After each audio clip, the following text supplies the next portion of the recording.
Oi, gente, estamos chegando com mais um Tom Maior e se prepare porque hoje preparamos vários conteúdos imperdíveis. E para começar, falando sobre sabedoria. Você se considera uma pessoa sábia? Vamos receber uma psicóloga aqui no estúdio para falar mais sobre esse assunto. E também é dia de literando. Dessa vez vou falar com a Isabela, que é autora de dois contos de Natal, além de 2 livros inspirados em sua própria história. E para fechar, uma reportagem deliciosa sobre um prato típico lá de Bruxelas. Quem fez a reportagem foi a Ananda Leonel. Tudo isso e muito mais a partir de agora. Vem com a gente porque o Tom Maior já está no ar.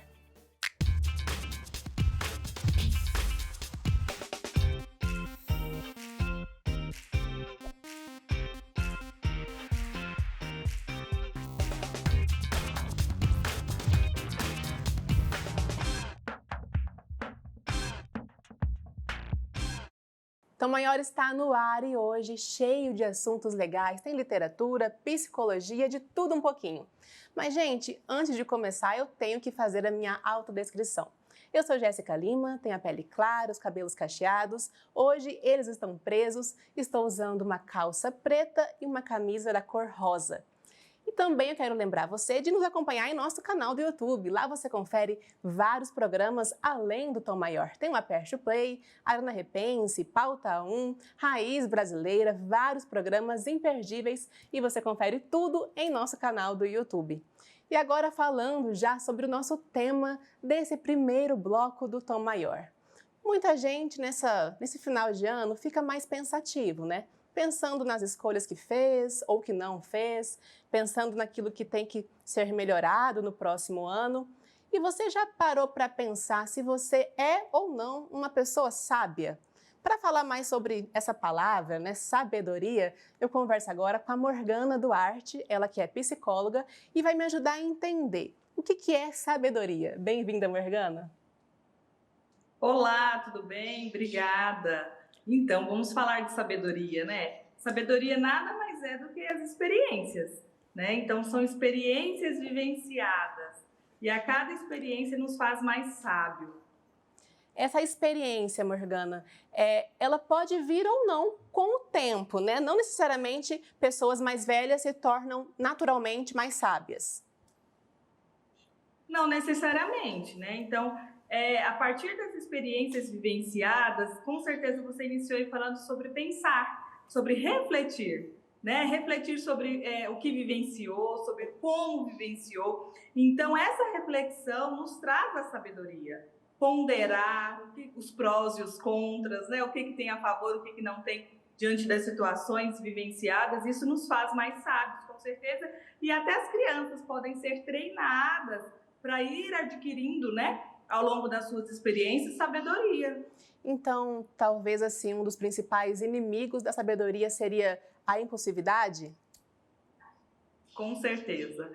Então, o agir sem pensar, né, o fazer as coisas sem pensar, com certeza é um dos fatores aí que nos levam a cometer mais erros, a ser menos sábios. Certo. E aí, pensando então nessa missão, né, de ano novo, muita gente já tem aquela tradição de virada, de fazer metas, daquilo que vai ser diferente. Se a pessoa quiser colocar ali, olha, no ano que vem eu vou ser mais sábio, vou tomar melhores decisões. Para onde, né, ela deve olhar ou por onde começar a olhar, né? Olhar sobre as suas atitudes, né? Sobre as suas experiências vividas, o que deu certo, o que não deu certo, né? Em terapia, a gente costuma, inclusive, listar, escrever, porque quando a gente passa para o concreto, esses pensamentos, eles ficam mais fácil da gente ter um raciocínio ali sobre eles. Então, quando a gente começa a escrever o que deu certo, o que não deu certo, o que eu fiz e eu não pensei antes. Isso ajuda, contribui para que não cometa os mesmos erros. Morgana, e assim, é até complexo falar disso, né? Mas como que essa questão de dar certo ou não pode mudar de caso para caso? Até porque, por exemplo, às vezes o que para mim é dar certo pode ser diferente para o outro, né? Como que a gente pode fazer essa autoavaliação daquilo que é certo para a gente? Com certeza faz parte de cultural, né, dos valores, do autoconhecimento. Então, se eu me conheço, se eu sei o que é bom para mim, se eu sei dos meus valores, daquilo que é negociável e daquilo que não é negociável, com certeza na hora de fazer, né, essas ponderações, isso vai me ajudar. Então, a pessoa primeiramente tem que partir do princípio de se conhecer. Então, o autoconhecimento é fundamental nesse processo da construção da sabedoria. Esse autoconhecimento ajuda até a impor alguns limites, melhorar relacionamentos, tem a ver com isso também? Com certeza, tem, né? Então, o que é aceitável? Aquilo que eu falei, o que é negociável? O que é aceitável? Até onde eu permito que o outro, né, invada o meu espaço, enfim, até onde é o limite do outro. Então, a partir disso, a gente consegue, com certeza, entender aí esses limites. Certo. Tem uma coisa que eu acho que é a dúvida de muita gente, né? Que é aquilo, será que eu estou tomando atitudes que estão gerando bons efeitos no outro? Isso também é um posicionamento que quem quer ser mais sábio precisa ter. Isso de não pensar apenas naquilo que reflete em si mesmo, né? Mas naquilo também que gera efeitos em quem está ao nosso redor, por exemplo. Então, com certeza, se a gente pensar no processo de empatia, né? Faz parte de uma vida feliz, de um ser humano feliz, você fazer o outro feliz também, né? Ou então seria muito egoísmo. Então, a gente entender o que faz bem ao outro, se colocar no lugar do outro, isso também é muito importante para o nosso desenvolvimento, para a nossa felicidade, para o nosso crescimento. Então, é muito importante que a gente se coloque no lugar do outro, sim, e que avalie, né, o que faz bem para o outro também. Claro que, em primeiro lugar, somos nós. O que faz bem para mim? Mas fazendo bem para mim, está fazendo bem para o outro também? Então, precisa de ter muito ponderar, né? Então, precisa de ter muita reflexão. Mais uma vez, a gente volta no princípio da nossa conversa, que é refletir, é pensar sobre as minhas ações, pensar sobre os meus pensamentos.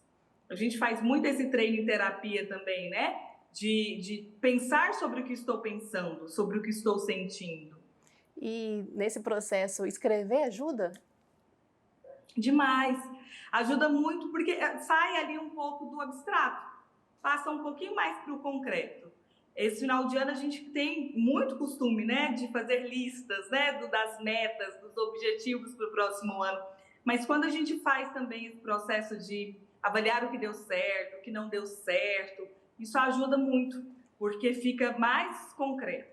Guardar aquele papel ali, aquele caderno e rever durante o ano, isso ajuda a gente nesse processo de mudança. E nesse processo, Morgana, quando você separa esse tempo, né, para olhar como foi seu ano, o que você fez ou deixou de fazer, se por acaso aparecer algumas frustrações ou metas não atingidas, qual que deve ser o primeiro passo, né? Para isso não acanhar a gente, mas até virar um certo tipo de motivador, né? Para fazer diferente.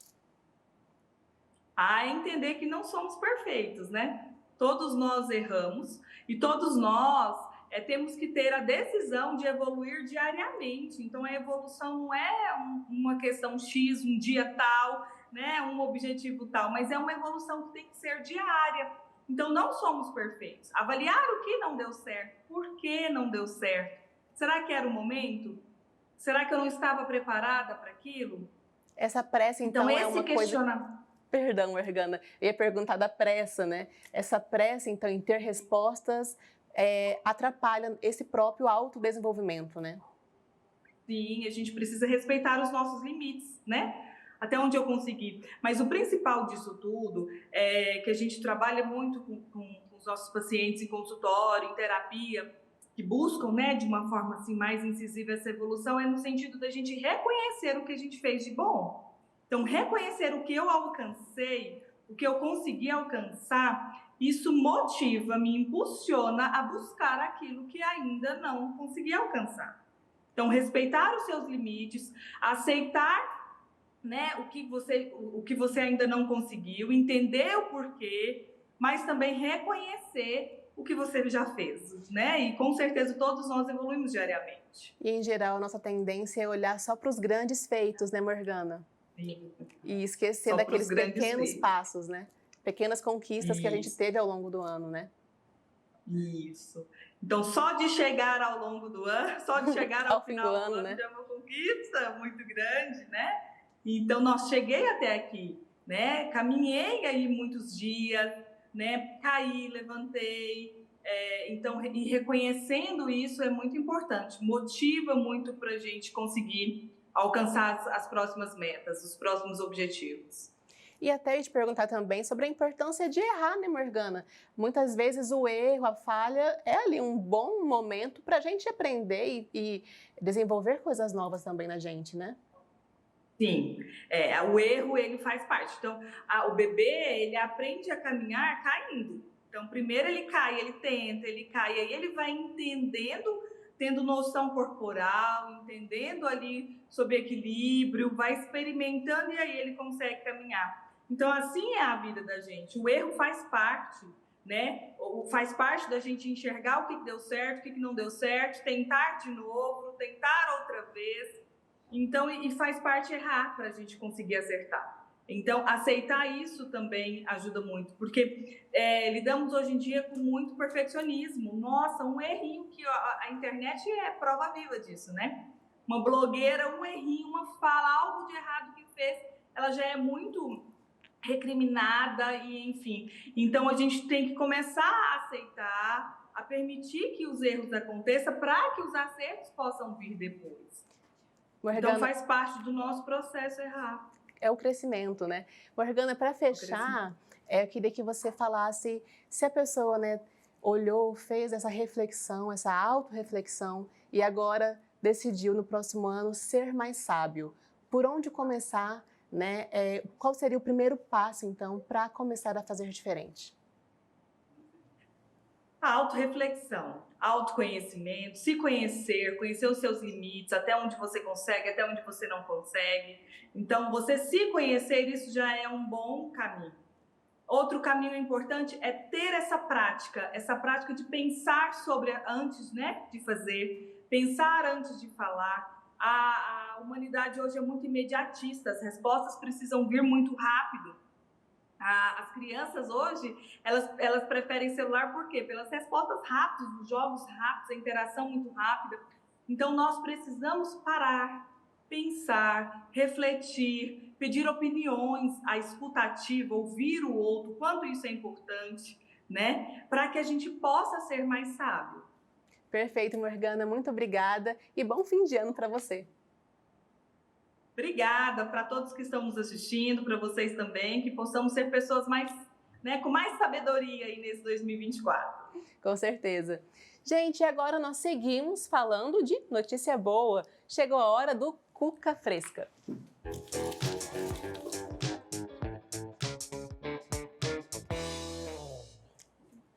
E o primeiro Cuca Fresca do dia tem a ver com uma notícia que eu tenho certeza que vai trazer aquele quentinho especial para o seu coração. Presta bem atenção nessa notícia. Um time de avós talentosas está transformando a vida de crianças hospitalizadas com suas habilidades em tricô. Essas mulheres se reúnem toda sexta-feira para criar com carinho chapéus e brinquedos feitos à mão com fios. E uma delas tem 102 anos. O grupo tem parceria com a Children's Health, em Dallas, nos Estados Unidos, e foca em confeccionar chapéus para bebês enfrentando problemas cardíacos. E os cuidadores podem usar esses chapéus em seus próprios corpos antes de colocá-los nos bebês, transmitindo assim o seu aroma reconfortante. Fofo demais, né, gente? E a segunda notícia também é de trazer aquele quentinho especial para o coração. Aos 82 anos, o brasileiro JB Rico se reinventa por meio de suas habilidades artísticas, isso mesmo, notícia para quem é fã de arte. Utilizando a sua antiga aptidão para a pintura, ele expressa a sua criatividade em seus quadros. Neste ano, o talentoso artista plástico decidiu disponibilizar o seu acervo à venda, isso mesmo, novidade. As pessoas podem adquirir uma peça única para esse final de ano e aproveitar para decorar a casa com peças super originais. J.B. Rico, o pai de santo que encontrou na pintura uma nova paixão, apresenta mais de 60 obras, incluindo pinturas em acrílico, sobre tela e MDF. Os quadros refletem o trabalho diário e esse amor do J.B. Rico pela arte. Então, Cuca Fresca de hoje teve confecções por fios, teve arte, amor, bem esse clima de final de ano, né, gente? E o Tom Maior vai para um rápido intervalo, mas no próximo bloco é hora do Literando, falando sobre a magia dos contos de Natal. Então não sai daí que já já estamos de volta.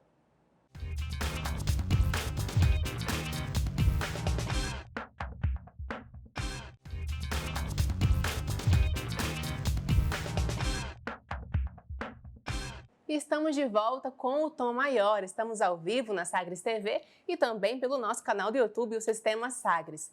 E quero lembrar você de fazer o Tom Maior junto com a gente, mandando a sua foto, o seu comentário no nosso número de WhatsApp. Isso mesmo, aqui nós temos o nosso número e estamos esperando o seu comentário. O que está achando do programa de hoje? Perguntas, interações. E também não esqueça de usar a hashtag #ToNoTom, assim você aparece e faz o Tom Maior junto com a gente. Gente, continuando o nosso bloco, agora é aquela hora que eu particularmente amo aqui no Tom Maior. Hora de falar sobre literatura. Chegou a hora do Literando.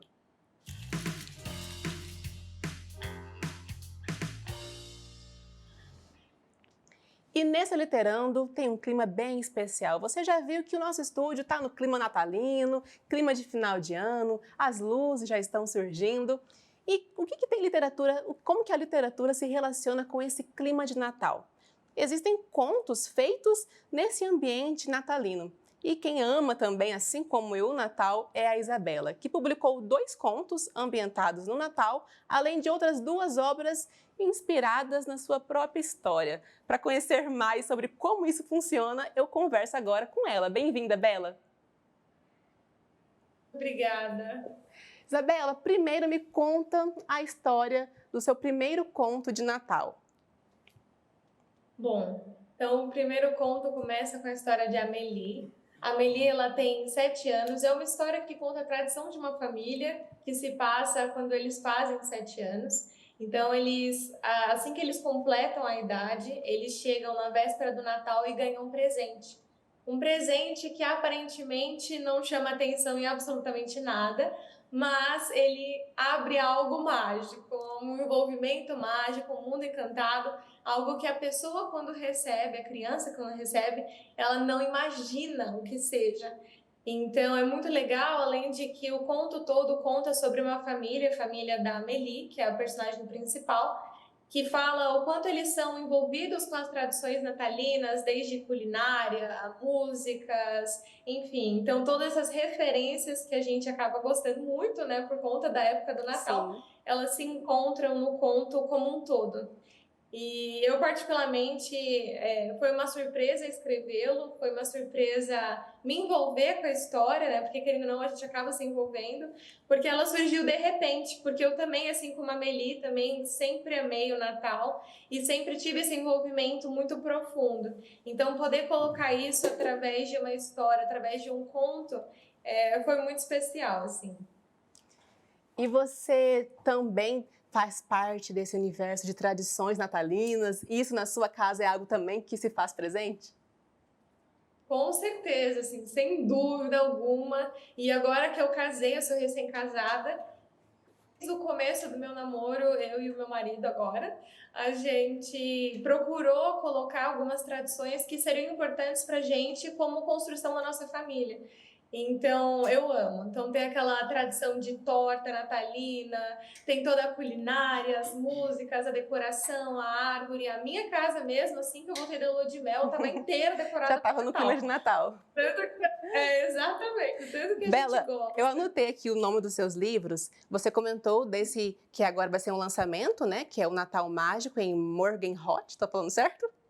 Isso. E o primeiro lançamento. Alemão. E o primeiro lançamento, a Orfanzinha e seu convite mágico. Fala um pouquinho desse primeiro também.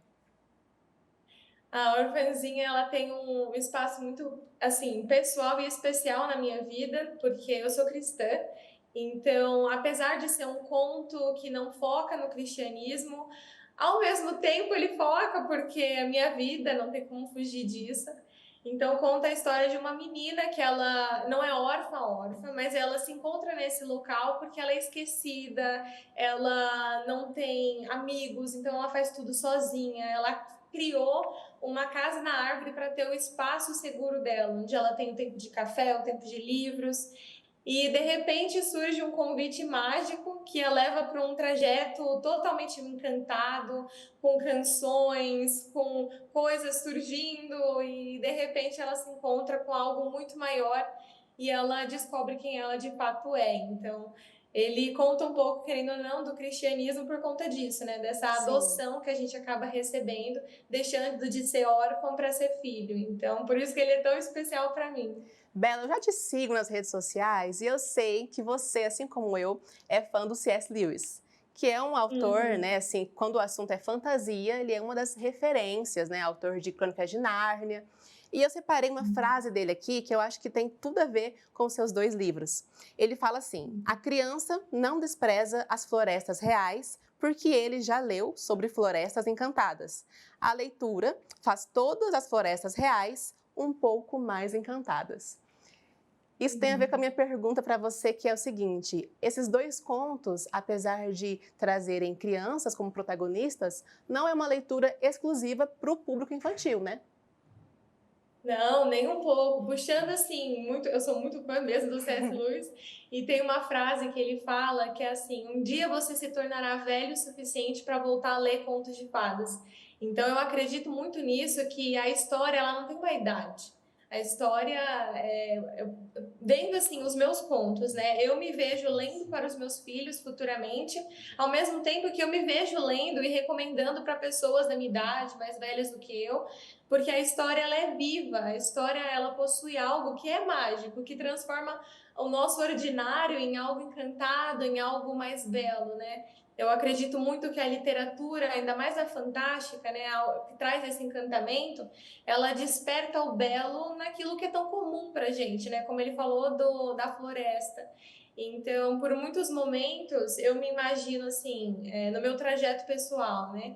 Super normal, eu pego o metrô, é super normal, o mesmo horário, eu faço as mesmas coisas, mas com aquela sensação de que algo novo vai acontecer, é um dia novo, é um dia que sempre tem uma magia, sempre tem algo para me ensinar, e isso, querendo ou não, a gente acaba recebendo desse encantamento através dos contos de fadas. Então, eu sou super do time de que não tem idade. Recentemente, eu até terminei a leitura de Alice no País das Uhum. Maravilhas, e foi um dos melhores livros que eu li esse ano, assim. E querendo ou não, é uma leitura infantil, né? Sim, Então, dita para público infantil, né? Mas todo mundo pode aprender um pouco com a Alice, né? exatamente. Bela, agora eu quero puxar um outro ponto da conversa que tem muito a ver com isso que você falou de conto de fadas, mas misturado com a realidade. Eu sei que você também publicou outros dois livros, dois romances, que inclusive eu já estou lendo. Falei para você que estou lendo, estou gostando muito. E eu queria que você comentasse sobre a história e o processo de inspiração, né, desses dois livros. Livros que têm nomes muito, muito bonitos, inclusive, que também anotei aqui.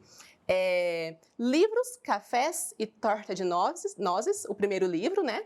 E o segundo, Poemas, Croissant e Uma Passagem para Paris.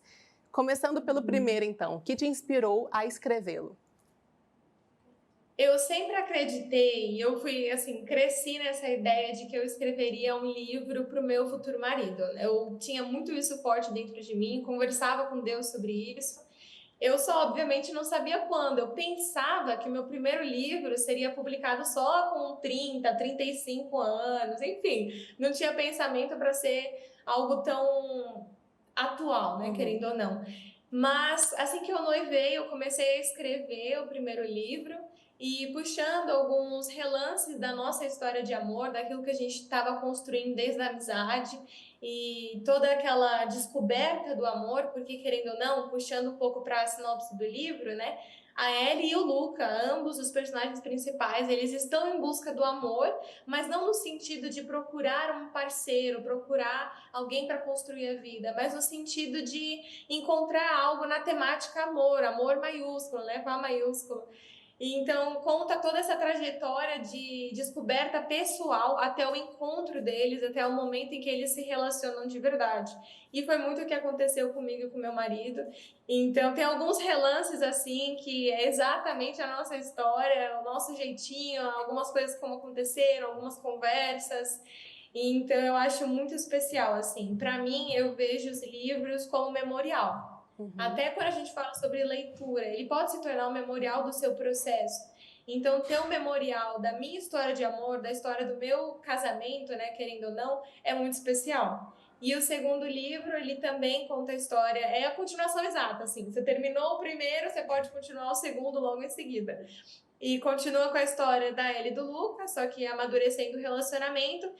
Só que eles não são meio que o personagem principal, tem outras pessoas que também têm um papel importante e eles trazem revelações, reflexões e coisas que vão agregar muito no relacionamento pessoal deles e no relacionamento amoroso também. Então, é um momento de focar bastante em novas descobertas, novas aventuras, tanto que eles mudam o cenário da Itália, eles vão para Paris e também fala muito sobre família, uma coisa que eu valorizo muito, né? Uma coisa que eu achei muito legal no seu livro, primeiro que ele, assim, ele é um bate-papo com quem ama literatura, né? Porque ele é cheio de referências literárias. Você foi enchendo ali de citações literárias, referências a autores como Shakespeare, as irmãs Brontë também, C.S. Lewis, que a gente já falou aqui. Eu queria que você também comentasse sobre esse processo, né? Que você meio que derramou ali nos livros, né, várias referências literárias que fazem com quem está lendo se sinta muito próximo, né, e até motivado a continuar lendo outros livros. Isso foi intencional? Foi, com certeza.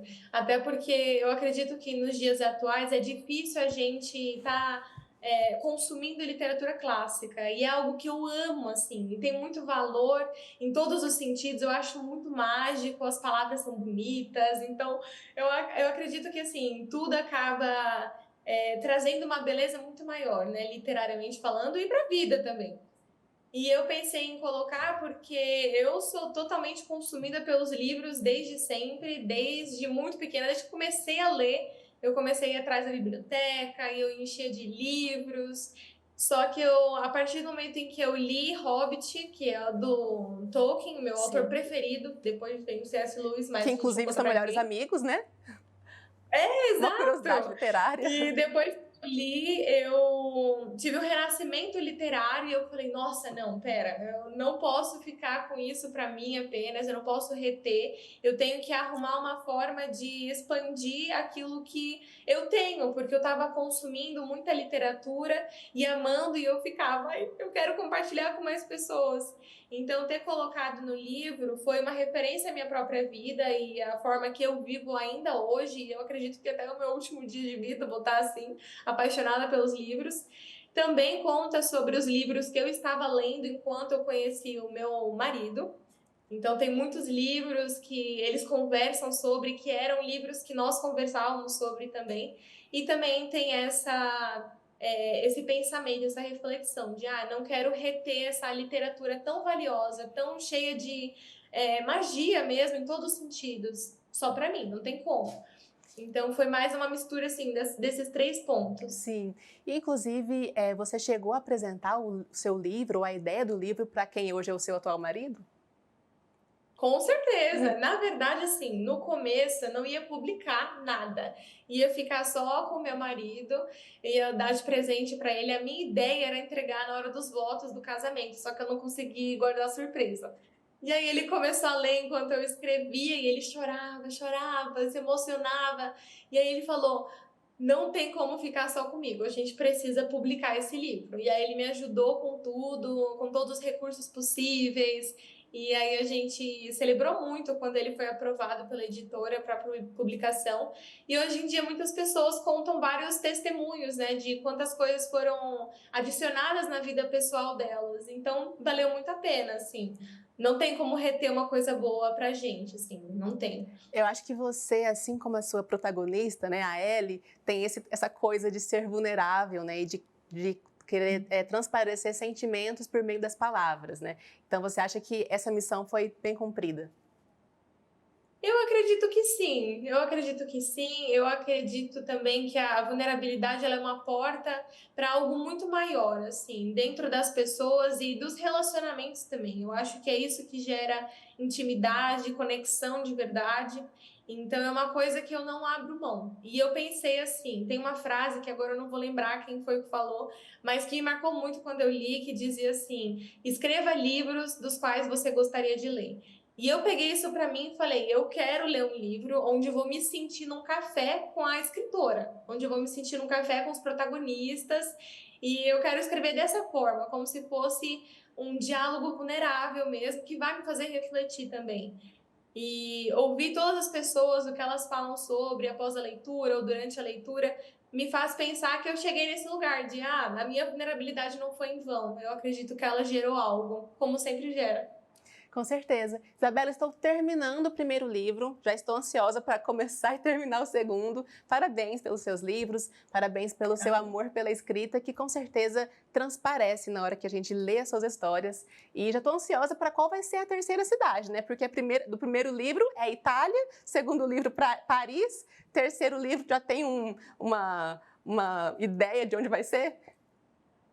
Olha, eu gosto muito da Europa, né? Eu sou um pouco suspeita demais, então eu acredito que eu vou explorar, talvez, né? Vamos ver um pequeno spoiler, os países mais nórdicos, que eu gosto bastante também. Já comecei pincelando nesse meu conto de Natal, trazendo algumas palavras em alemão, então, quem sabe, né? Expandir um pouco. Um pequeno spoiler, né?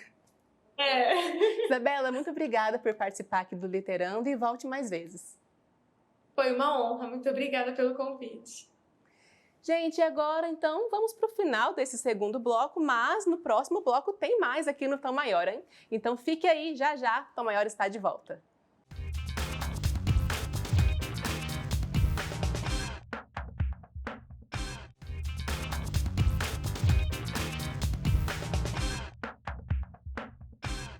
Estamos de volta com o Tom Maior e eu quero lembrar você de se inscrever em nosso canal do YouTube, lá no Sistema Sagres.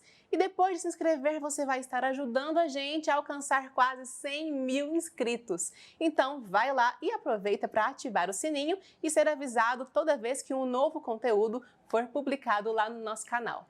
E também quero lembrar de você seguir a gente no nosso Instagram. Lá tem vários conteúdos exclusivos que você nos encontra no @sistemasagres_. Vídeos como este que vamos ver agora, gravado pelo Pasquetto. Bora ver. Pessoal, atenção para a novidade.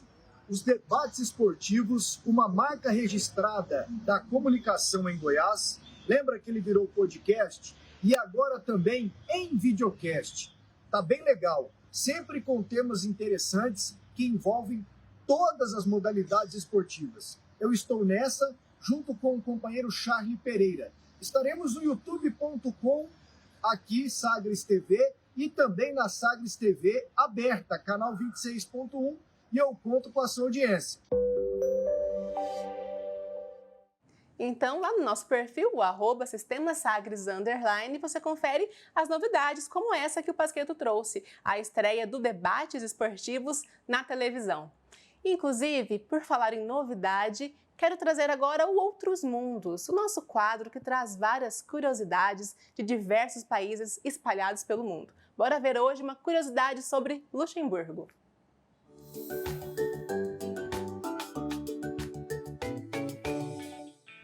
Você conhece o Luxemburgo?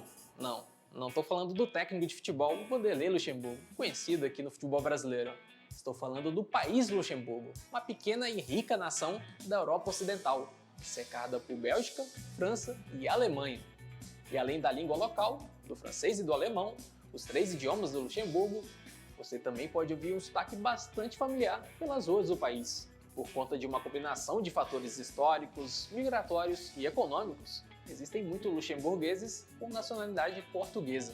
Desde os anos 60, muitos migrantes lusófonos, principalmente de Portugal e Cabo Verde, chegaram ao país em busca de emprego, em uma nação em pleno crescimento econômico. Essa imigração em massa foi uma resposta à demanda por mão de obra barata, na indústria siderúrgica e em outros setores. Assim, a comunidade portuguesa cresceu e se estabeleceu profundamente em Luxemburgo, trazendo consigo a língua como parte de sua herança cultural. Hoje, mais de 16% da população é de origem portuguesa ou lusófona, uma das maiores comunidades estrangeiras no país. Depois das línguas oficiais e do inglês, o português é o quinto idioma mais falado no país, com mais de 20% da população fluente na nossa língua. Inclusive, o português é ensinado nas escolas do Luxemburgo e os serviços públicos são oferecidos nessa língua para atender a comunidade lusófona. Ou seja, a língua portuguesa encontrou lugar especial no coração desse pequeno país europeu, servindo como testemunho da riqueza das culturas e das oportunidades que a imigração trouxe a Luxemburgo.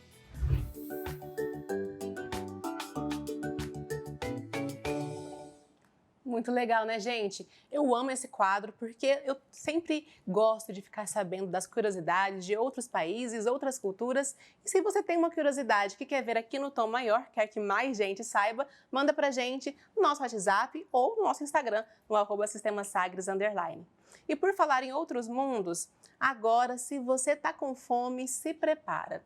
A nossa repórter Ananda Leonel preparou uma reportagem sobre um prato típico de Bruxelas. É um prato que mistura carne, cerveja e é um dos principais símbolos do país.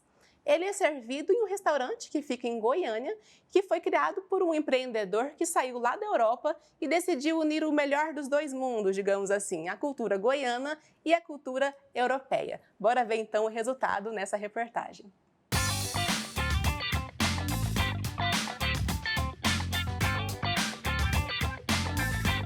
Imagina ter um pedaço da Bélgica sem precisar sair de Goiânia? Isso é possível no Bruxelas Bar. O casal Guilherme e Joyce trouxeram um pedaço da Bélgica para a terra do piqui, pois o objetivo deles é ter o próprio negócio, já que eles se conheceram na Bélgica. A Bélgica que proporcionou tudo pra gente, né? Tudo que a gente tem hoje, estrutura para os nossos filhos e tal. Então a gente quis trazer um pouco disso pra cá.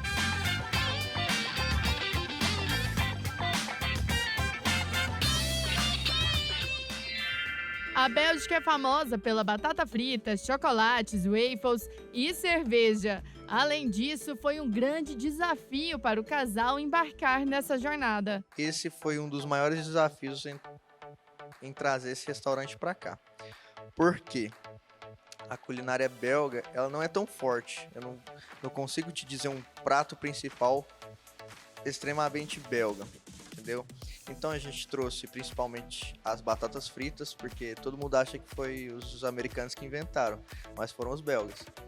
Trouxemos uma sobremesa que chama gaufre, que é uma espécie de waffle, sabe? Aí as pessoas colocam chocolate, sorvete por cima. E um prato que a gente conseguiu trazer para cá hoje, inclusive a cozinha está preparando para vocês, que é a carbonade flamand, que é uma carne de molho com uma textura bem macia. Vários pratos tradicionais belgas utilizam ingredientes como a cerveja, como por exemplo o nosso prato principal do dia, o carbonade flamand. Ele é semelhante a um prato até conhecido das pessoas que já visitaram a Bélgica, o bourguignon. E claro, como vocês já acompanharam aí, eu vou ter que experimentar, gente. Vou fazer aquele esforcinho para estar experimentando aqui esse prato que aparentemente está delicioso. Então, vamos lá!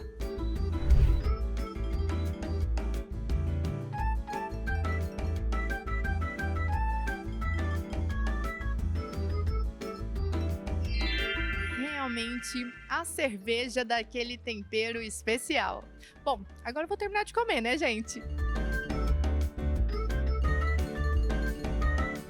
Experimentei também as deliciosas batatas fritas. E hoje o pessoal aqui preparou para nós e explicou como ele funciona. Primeiro dá aquela leve cozinhada e depois ela é fritada a 190 graus, que traz aquela crocância suculenta da batata. E já adianto que ela tem uma textura um pouco mais grossa, o que deixa ali aquela massa deliciosa. E é claro, gente, como não sou bobo nem nada, eu vou experimentar outra delícia.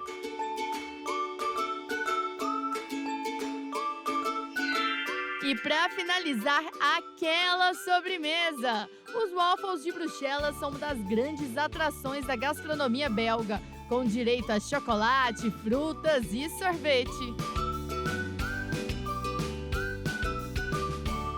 Gente, é muito bom. E Guilherme compartilha sua experiência culinária da Bélgica e do Brasil. Lá, a comida é bastante temperada. Eles usam todo tipo de tempero que você imaginar. Aqui é basicamente o alho e sal, né, que a gente usa. Essa é a principal diferença.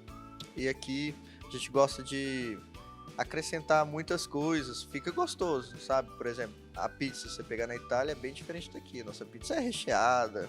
Tanto o sanduíche é tudo recheado. Então essa é a principal diferença. O tempero, que lá é bem mais temperado, e aqui a gente meio que inventa, né?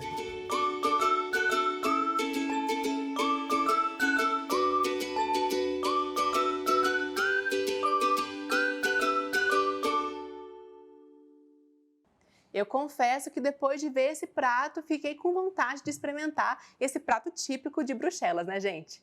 E agora vamos mudar um pouco de assunto. Bora falar sobre paternidade. Um pai presente envolve várias coisas, né? Brincadeiras, disciplina, ensinamentos, amor, carinho. São vários aspectos que formam uma paternidade saudável e presente. Agora vamos ver uma reportagem da Paloma Rabelo sobre o que é ser um pai presente. Bora ver. Eu, particularmente, meu pai mesmo separou da minha mãe cedo, então, assim, eu sempre vi minha mãe correndo atrás também das coisas para dar do bom e do melhor para meus irmãos e tudo. Minha mãe separou do meu pai muito cedo. Eu tinha 1 ano e 7 meses e meu irmão tinha 4. Logo depois, a minha mãe casou com outra pessoa. Eu tive um padrasto que foi o provedor da casa, mas não tive o afeto de pai.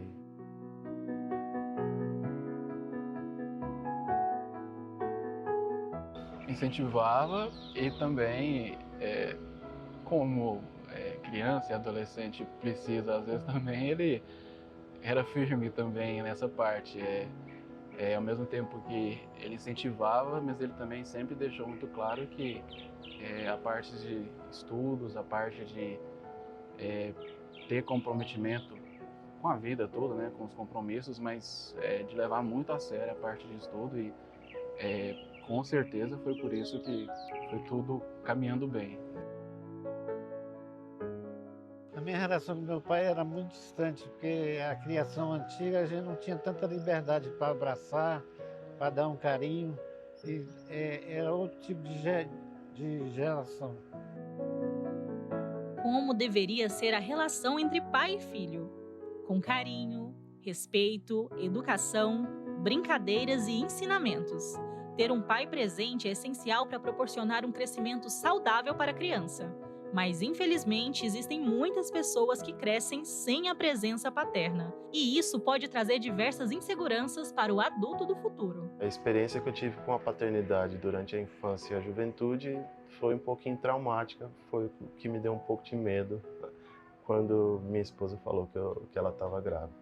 Como que eu seria como pai se eu não tive um pai presente?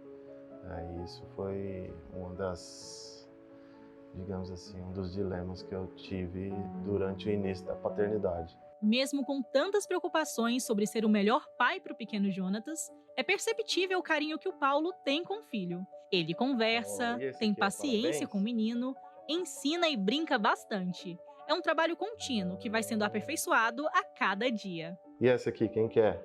A vovó. A vovó. Estou melhorando até hoje. Uma coisa que eu tenho na minha mente é que desde quando meu filho nasceu, eu pensava assim, como é que eu vou ser o pai que eu não tive, meu filho? E eu entendi que o ideal não é isso. Eu entendi que eu preciso ser o pai que meu filho precisa. Que é muito diferente do pai que eu precisei, que eu não tive. Da relação paterna que eu não tive. Igual ao Paulo, a Viviane também não teve uma figura paterna. A mãe da Ana Clara, de 9 anos, e do Rian Vitor, de 7, precisou cuidar dos filhos sozinha quando o pai das crianças morreu.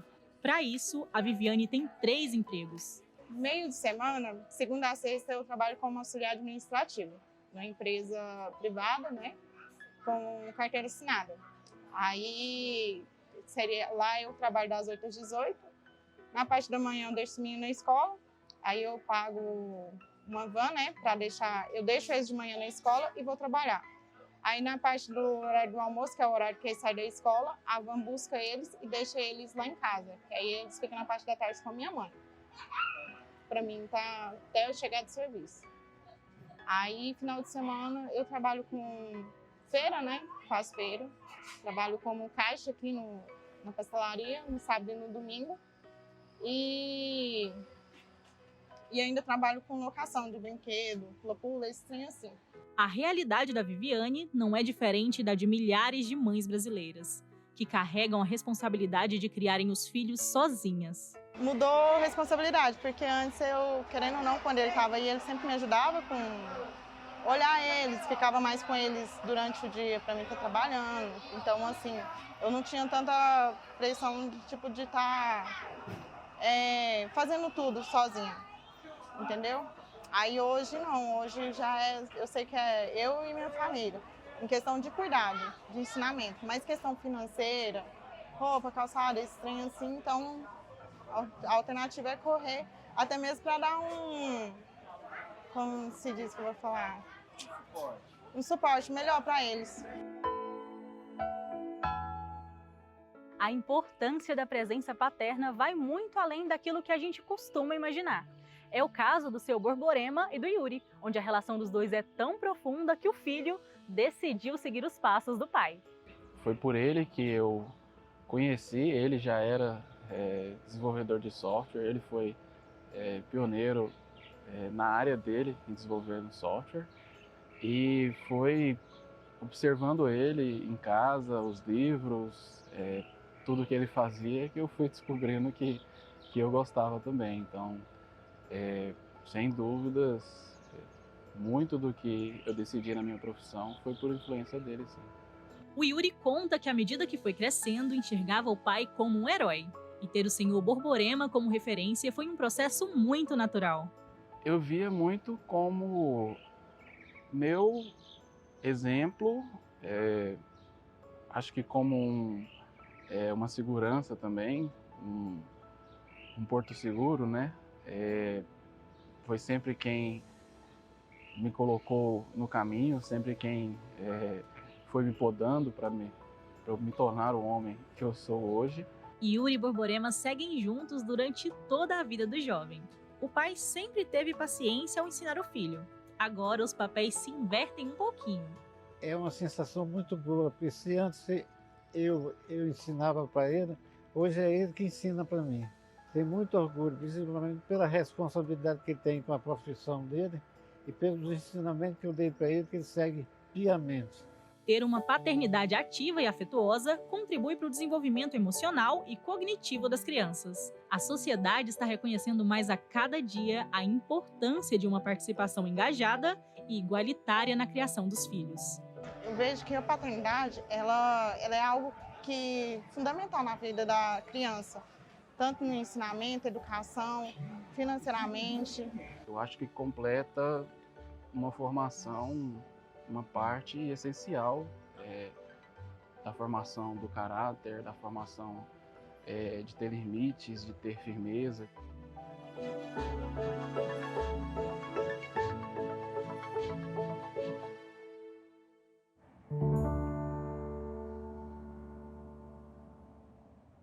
Inspirador, né, gente? É sempre muito bom ouvir boas histórias. E com essa história, vamos dar tchau para mais um Tom Maior, mas amanhã estamos de volta, hein? Ao vivo, aqui na Sagres TV e sempre ao vivo em nosso canal do YouTube, o Sistema Sagres. Até amanhã, gente!